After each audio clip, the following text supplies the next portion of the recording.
Masih ingat Ponari? Dukun cilik pemilik batu ajaib, nasibnya kini berubah, sempat jadi sales. Masih ingat sosok Ponari?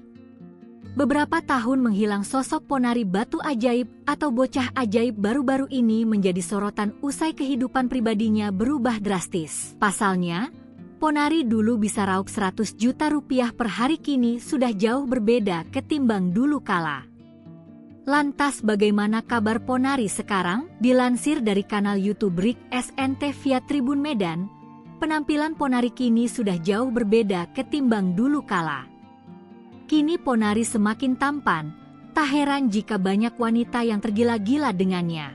Pria berusia 24 tahun itu telah menikah. Pada Agustus 2020 lalu, Ponari mempersunting kekasihnya, Aminatus Zuhroh. Dari pernikahannya itu, Ponari dan Aminatus Zuhroh sudah memiliki 2 orang anak. Ponari yang begitu fenomenal sudah tak lagi menjadi dukun cilik dan didatangi pasien.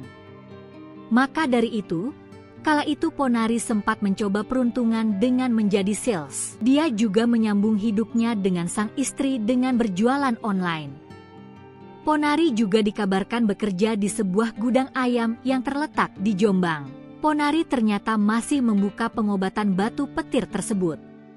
Kendati demikian, pasien Ponari tidaklah sebanyak dulu kala. Dia masih melayani pasien meski dalam sebulan yang datang bisa dihitung jari.